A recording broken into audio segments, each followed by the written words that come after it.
It's time for a cup of coffee with Will and Chris at Slumberland Furniture. From Slumberland Furniture in Osage Beach, here are your hosts, William Holtz and Chris Schneider. A little snow and ice didn't stop us from getting here to Slumberland at the lake for this week's Cup of Coffee. I'm Wild Will. I'm Uncle Chris. And man, I'll tell you what, first snow of the year, and it was a good one. Yeah, it was. Where we live, we got about 5-6 inches, and it was a real dry snow, so it was easy to push off the driveway, shovel off the driveway. The real heavy wet snow, that's hard to work with, but this was good. And we got plenty of that. We'll tell you all about the snowstorm plus lake area gambling machines. Yeah. Under investigation. We're going to talk about what that could mean in the future. Plus, we got the local April elections coming up. Those races are getting heated. We're hearing more names thrown in the cap. We'll talk about that. Plus, of course, we were at the Felicia Carson Bridge dedication in Osage Beach on Friday. We'll take a look back at that and a whole lot more local headlines on this week's Cup of Coffee. Hey everybody, it's Daryl Cunningham with Slumberland Furniture at the Lake. We're kicking off our President's Day sale. We've got discounts up to 60% off for every room in the house. But not only that, we're going to allow you to do the discount and interest-free financing for up to 36 months.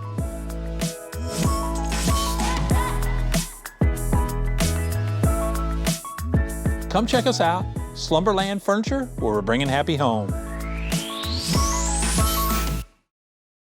A cup of coffee as we wake up, in the car, or right here on Lake TV with Will and Chris. Kind of like driving, we do it every single day. But we shouldn't do it while distracted. Did you know that drivers who text are 23 times more likely to be in a crash? So keep your eyes on the road and always remember to buckle up and put your phones down. This Drive Safe, Boat Safe message brought to you by Price and Randall Injury Attorneys. Now back to your cup of coffee with Will and Chris. All right, so as we get started on this week's Cup of Coffee, still a lot of snow and ice early in the week on the ground throughout the lake area. And Lake Expo, they put out the first article, Mayhem on Missouri Highways. Yeah, and this was real early in the whole storm system. So on Saturday at 3 o'clock in the afternoon, the Missouri State Highway Patrol reported 412 calls for service statewide. That included 54 stranded motorists, 63 minor crashes, 11 injury crashes, and 1 fatal crash, which troopers say was not weather-related. The 3 issues are showing up repeatedly during this storm. The drivers are going too fast, commercial motor vehicles, trucks, lose control, and motorists following snowplows too closely. Those 3 things were causing the most accidents. Sunrise Beach Fire Protection District echoed those same concerns, and that was early. That was Saturday. Yeah, Saturday, those were big numbers, and of course the second round of snow came Saturday into Sunday, with some people saying between 6 and 7 inches of snow falling. And KRMS reported Sunday morning that the lake area had been rocked by cancellations and closings. And at that point in time, you talked about those calls.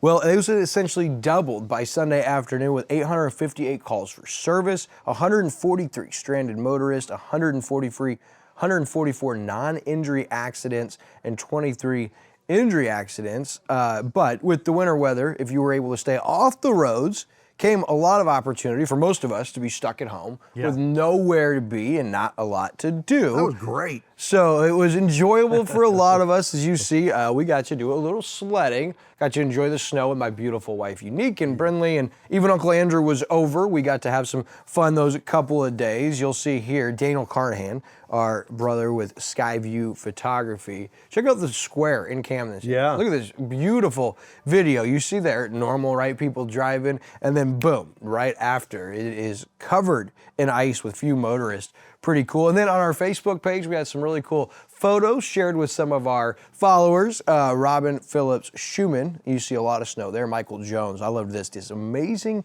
snowflake, close up. Look at the crystallization. I had to ask him, did you take this photo? Pretty spectacular. Melody Hubbard, that's her dog Lavender. And another dog, Leslie Dickerson, said that's her dog Frisbee.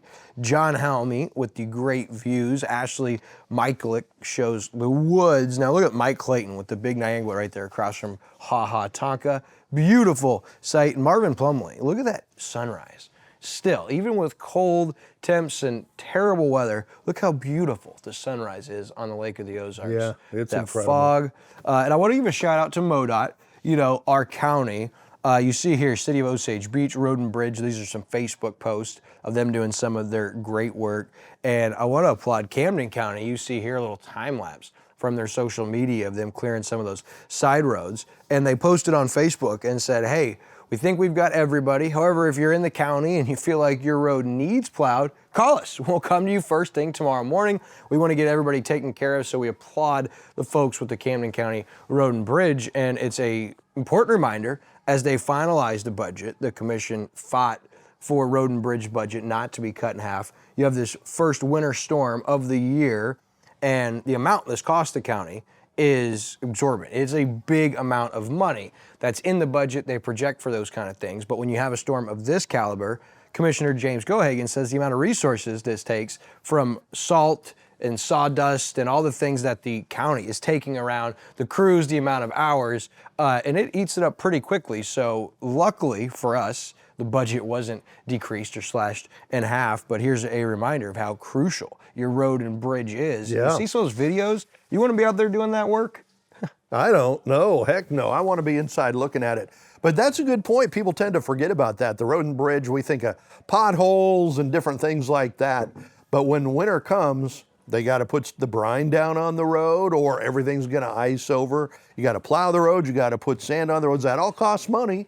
Not just for the, you know, the sand and the brine and everything, but And this is preventative care before we even get there. and then they got to come out and plow and put sand down after, you know, and you got to pay the people who are doing that overtime to be out there. So yeah, that road and bridge budget, pretty important. Yeah, and for a lot of us, maybe it was even a struggle to get to the main highways if you live on a side road. For me, this morning, trying to get here to a cup of coffee, I got my car stuck on our road. And so I had to get enough speed to get up and get momentum. It was a struggle. But that's what this winter weather brings. And so shout out to our local road crews. Of course, MoDOT, you saw some of the pileup on the highway. You've seen some of those videos when you get that black ice or the uncontrollable ice in the semis just come piling in there. It's so dangerous. Luckily, we didn't have anything like that. Well, and you know, now a big thing nationwide under the Trump administration is to try to get rid of like all of the illegal alien truck drivers that can't read English, right? Or have never seen snow, more or less driven on snow. That might be one of the problems MoDOT was saying there. You know, a lot of commercial vehicle crashes. Got to be careful with all that stuff now out there too. So whole lot of things to think about when it comes to that. Yeah, semis just make me nervous in general. When I'm on like 44 or 70, you know, some of them are going 10 miles over the speed limit, you know, and it makes you nervous, especially when you're a little sedan like I drive. And then you get the one you're passing them and they come over, you know, and I mean, that's all pretty spooky, Right. All right, so hey, this is a big local headline. Lake area video gaming machines come under investigation. Now, sure, we've seen these, right? They're in gas stations, in restaurants and bars and vape shops and bowling alleys, and essentially anywhere that's open for business, you'll see these video poker, slots, gaming machines. Yeah, and you know, this is getting to be a bigger deal. I mean, gambling is just grown all over the whole country, but it's certainly around here. So electronic gambling devices in different locations, such as convenience stores around the lake area, may be in the crosshairs now of law enforcement. The Missouri Highway Patrol Division of Drug and Crime Control responded in August, so this was a few months ago, to an undisclosed location in Lake Ozark to investigate a complaint of illegal gambling devices inside the store. This is in Lake Ozark. 4 machines were found, including one of them called Lucky Irish,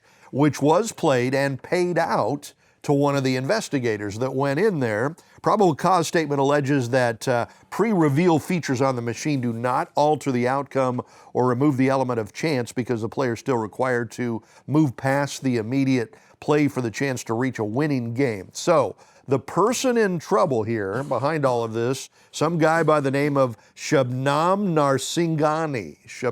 Narsingani of O'Fallon, was identified as being associated with the devices there in Lake Ozark, charged with a misdemeanor of possessing a gambling device, and a court date, February 17th, has been set up. So this is getting to be a thing, and we talk about the casinos coming in. It's probably going to be even a bigger thing. Yeah, I mean, at this point in time, you'll see them about everywhere. And I reached out to Sunrise Beach Police Chief Scott Craig. We communicate with him pretty regularly. And he said for him, this is kind of a wait and see for local law enforcement. I reached out to Sheriff Chris Edgar with Camden County and Prosecutor Rochelle Grosvenor Christensen and asked, okay, so this is filed in Camden County. The PC statement, which was with Sergeant Matthews, who's a detective with Missouri State Highway Patrol, was filed in Camden County.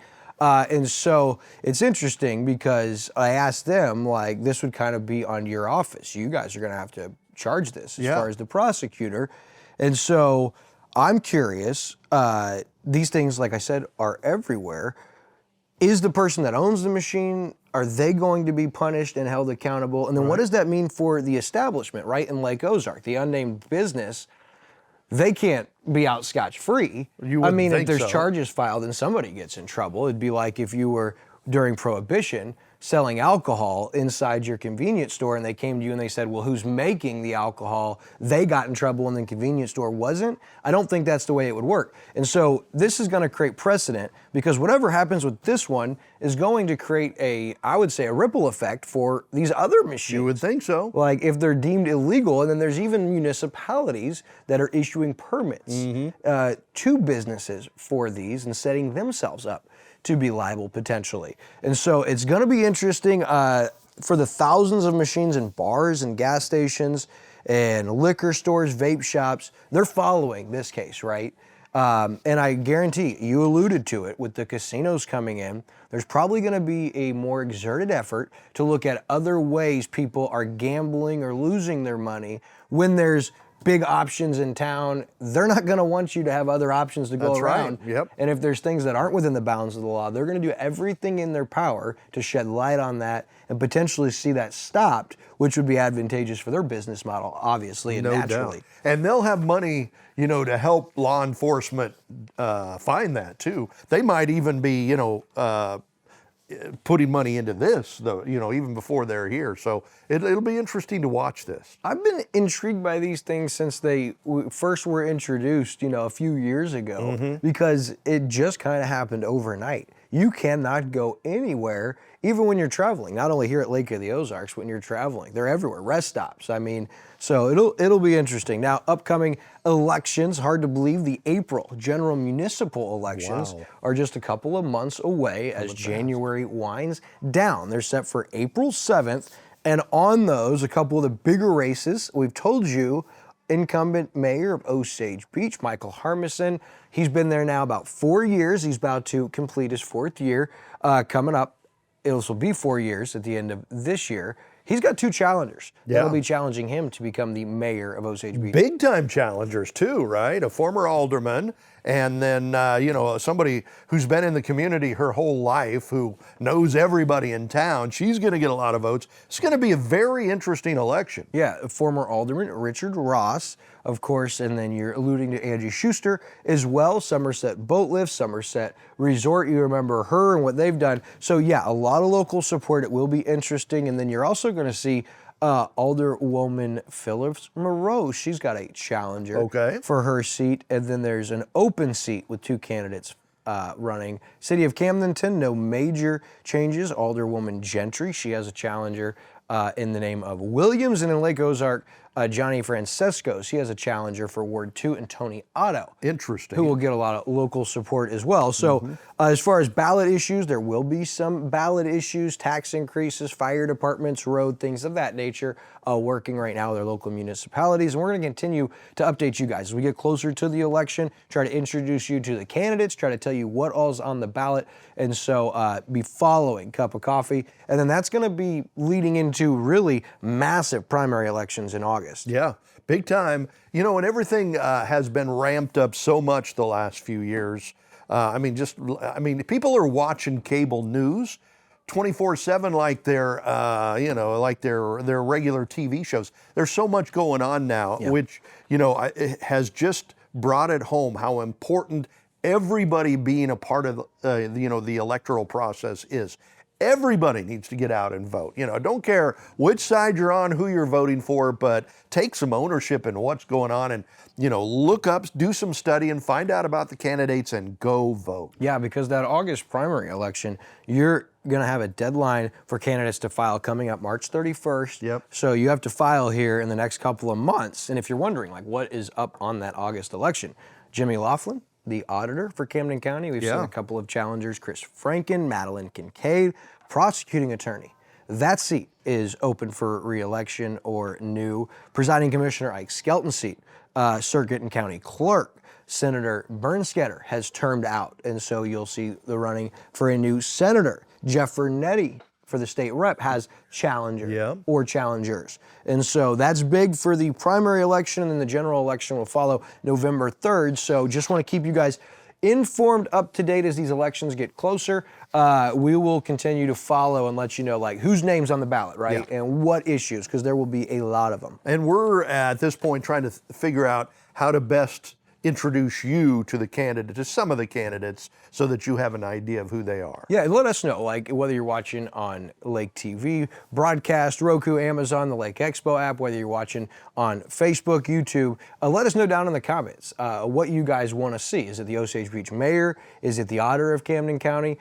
Those are big ones that are coming up, and we'll have more as we get into those primary elections, but let us know. In Camden County, and then the city of Camdenton, always in the headlines, it seems. Another one, are you getting excited? We got our first floor plan and renderings for the brand new Camdenton Community Center. You know, and my wife came to me last week, and this was the first time she had seen this. It's like, what's this all about? What's going on here? So Camdenton's long anticipated community center is taking clear shape now. The city has released floor plans and shared new details about how the space is going to be used once it opens. 14,000 square foot facility now under construction. And you're saying, where is this? It's next to the Camden County Aquatic Center at the park.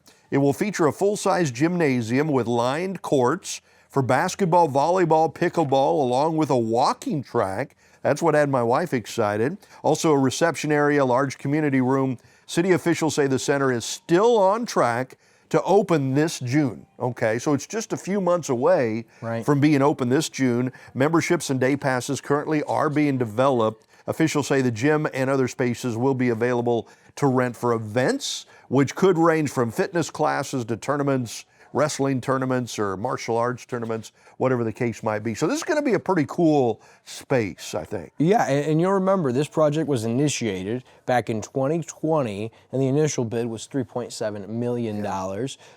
Well, in 2025, the city reached an agreement with Naval Holtz Construction for a $4.5 million bid. You mentioned the gym. Now, there was no pool included, as that was going to double the cost to $9 million. But as you said, they say it's on schedule to open in June. And like you said, memberships and day passes currently in the works, so stay tuned. Pretty exciting. I know there's no pool, but this is an indoor space for the community to get in, and I would imagine this will be a very popular destination for a lot of people. Yeah, and a whole lot of people did want a pool to be built with this for good reason. It's like Camden County High School, you know, their swimmers and divers have to go to Lori to practice, you know, so a pool there would have been great. But it would have doubled what the cost of it, and Camden County says, hey, you know, adding an indoor pool would increase the cost by $9 million. Somebody wants to chip in $9 million, we'll build the pool, right? So you got $9 million sitting around. I know you probably do, but you know, that's probably for your kids and stuff. Yeah, this all according to our friends at Lake Expo. And speaking of Lake Expo, you see them all over the place. You can watch Lake TV on Roku, on Amazon Fire, our web stream, and all of our community partner locations, and of course on YouTube and social media pages. But we want to remind you that Lake TV is now on the Lake Expo app, airing 24/7, free of charge, and you watch it, right? Oh yeah, absolutely. I mean, technology today is so great, and I love Lake Expo. They've got all the stories of what's going on at the lake. They got the breaking news. My favorite part of Lake Expo is the weather. You know, they got the radar and everything there. But now my most favorite part of Lake Expo on your phone is you can watch Lake TV. Just download the app for free. You can watch Lake TV on your phone. Yeah, and you know them for boats, real estate, of course, news, lake lifestyle, and the Lake Expo is now home to Lake TV. It's quick, it's easy, it's the palm of your hand. Download the Lake Expo app now on the Google Play Store or the Apple App Store. And you heard me mention that we're broadcasting not only on all of our platforms and networks and outlets, but also our community broadcast locations, our community partners. And we're looking for new community partners, right? Do you own a local business at Lake of the Ozarks and want free advertising on Lake TV? Well, we're looking for 20 new businesses to air Lake TV in their establishment this year. As long as you've got a TV, we've got the rest. We can bring all kinds of options from Roku, Amazon. We even got a little invention. We plug in and get Lake TV on 24/7 in your business. All you got to do is contact us. You can send us an email, message us on Facebook, so we can discuss you being a core Lake TV community partner for 2026. You're going to get Lake TV on in your business, free marketing on Lake TV, and we'll grow our reach. It's a win-win partnership. We're looking like restaurants, gyms, lodging establishments, businesses with waiting rooms, showrooms. We want to partner with you, and I think you'll be pleasantly surprised if you see all the great content you can catch right here on Lake TV. No doubt about it. Yeah, absolutely. Kind of a win-win for everybody. You know, our whole job basically is we promote the lake, and lake businesses pretty much 24/7, so we help each other out. Amen. All right, so Friday, got to attend a very special event. The Grand Glaize Bridge has been renamed with efforts of State Rep Jeff Vernetti and Senator Burke Sketter to be the Police Officer Phylicia Carson Memorial Bridge. It's official, and that bridge will forever now be called, as I said, Police Officer Phylicia Carson's Memorial Bridge. Yeah, if you remember, Carson, 33-year-old mother of 6, was killed August 31st, 2024. Her patrol car crashed, caught fire while she was responding to assist another officer during a pursuit. Well, I think we all remember that. So law enforcement, local officials, residents, even the governor, packed the Osage Beach City Hall, officially designate the Grand Glaize Bridge in honor of fallen Officer Carson. Police Chief Todd Davis said the ceremony carried a solemn but meaningful purpose, of course. Jeff Vernetti championed legislation to formally designate the bridge in her name. Governor Kehoe followed, referencing statewide ceremony in May 2025 when Carson's name was added to the Missouri Law Enforcement Memorial Wall of Honor. So this is another honor. Kehoe acknowledged that memorials can be painful for the families, certainly at first, but he said over time, pride often begins to outweigh the grief. And then Osage Beach Mayor Michael Harmison closed the ceremony honoring Carson's commitment to service and the lasting impact of her loss. So a pretty special ceremony. You were there. You ran into the governor. There were a whole lot of hoity-toity people like yourself there, so you were in good company. I gotta give a shout out to my former Eldon ag teacher. Really? Willard Haley. He's now state rep. Yeah, we were there. We aired it live to our Facebook page right there on Lake TV. And you can go watch that for the next couple of weeks on Facebook. But again, Carson, 33, gone. She was killed August 31st, 2024. Of course, in the line of duty, gone but never forgotten. And that bridge is now forever the Phylicia Carson Bridge. Pretty cool. You know, and I love the story. You texted me, I think when you were there, said the governor came up to you and called you Red, right? Hey, Red, I watched your TV show with that other guy, and I he just called it a podcast or talk show, whatever it is, you know. So that was cool. You know, I don't know how accurate. Maybe he's watching right now. Governor, appreciate it. I was on cloud 9 for a little bit afterwards. But hey, so as we get ready for another weekend coming up, this one without football, but that won't last long. As well, the Super Pro Bowl. Bowl, if anybody cares about that. That's right? not real. That's not real. But Super Bowl Sunday is coming quickly, and we want you to go check out our Facebook page because this weekend we're going to be launching a contest for the Super Bowl between the Seahawks and the Patriots. We're going to have some gift cards. We're also going to have an incredible pair of headphones, whether it's Apple earbuds or just really cool wireless Beats. Got a pair of headphones somebody's going to win. You're going to have to pick some fun things like who wins the toss, who scores first, the winner of the game, of course, who the MVP will be, and then the tiebreaker will be your final score prediction. All selections were at different points. One person going to win it all, and you'll have a deadline to get your picks in. So go check out our Facebook page. Probably Friday or Saturday, we'll get that posted, and looking forward. And Uncle Chris and I, even though we're ineligible, next week in Cup of Coffee, we'll be announcing our picks, and it might be the way you want to go if you want to win that gift card and those headphones, right? I'm still disappointed the Bills aren't in it. The Bills would have won that AFC Championship game the other night if they hadn't gotten robbed by the NFL officials the week before. I'm still ticked about that. Yeah, you sound ticked. You sound a little angry. You sound a little impatient. I don't think anybody's going to beat Seattle. I think Seattle's going to, they're the best team this year. Yeah, you do sound ticked off, Uncle Chris. This next part's for both of us. Our weekly scripture and reflection comes from Proverbs 14:29. Whoever is slow to anger has great understanding, but he who has a hasty temper exalts folly. Are you slow to anger? Are you quick to defend your right? And do you always feel the need to get the last word? All signs, and these are things for me, like I feel like, at times I do, all signs I would need a guide, and I rely on my guide continually in his words to help me grow into a new person every day. Again, Proverbs 14:29, whoever is slow to anger has great understanding, but he who has a hasty temper exalts folly. Thought that was great for this week's scripture and reflection, and I joke with you because you said you're ticked off about the Bills, but in all things, that is great advice. Typically Proverbs, you can learn a lot. Oh, yeah, a lot of wisdom in there, that's for sure. All right, as we look at what's up on Lake TV, we appreciate you tuning in to Cup of Coffee each week, but also remember, lots of exciting Lake TV content. Of course, our Lake TV Community Spotlight Show, packed with great guests from around the lake area. And this week, we've got Dr. Mark Beck from the Beck Wellness Center in Sunrise Beach.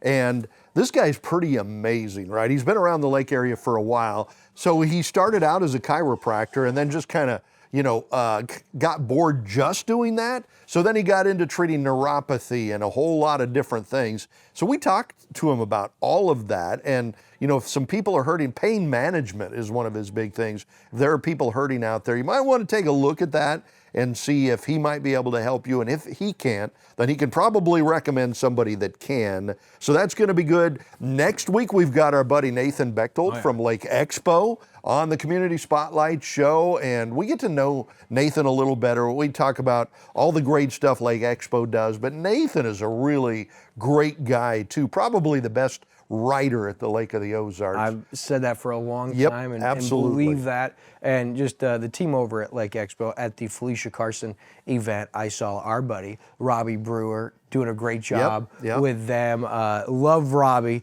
and he was there, just their team always everywhere. And you see Nathan's piece he did while he was on vacation to Facebook. I think it was there was a story kind of targeted at us and maybe them about media blackout for not covering the potential lawsuit with Tegethoff. And I thought Nathan's response was genuine and great. And I thought that was cool to see him on vacation with his family and look, we're a small team. We're doing the best we can. But to make accusations that we would be taking advertising money to not do a story or not doing a story because we're not getting money, I thought was just crazy and certainly wasn't worth it when you talk about our friends at Lake Expo. So I saw that. Another thing that's on Lake TV right now is the monthly market update in February. Monthly market update with Jessica Bruce, and she has our good friend Jessica Rozier with the Changing Table talking about their incredible organization and all they do. And before long, Uncle Chris, it's going to be St. Patty's Day Parade. Wow.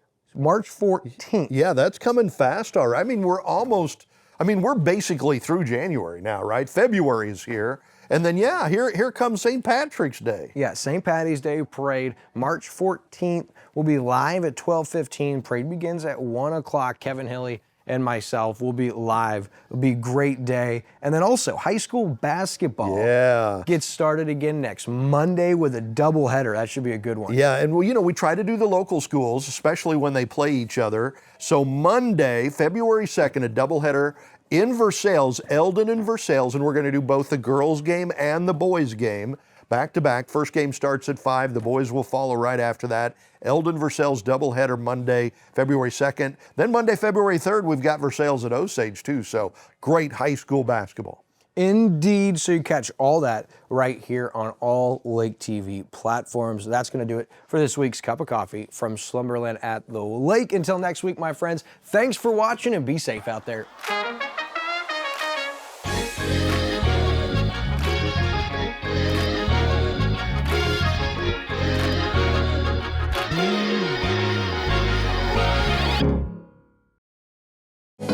You're watching Lake TV.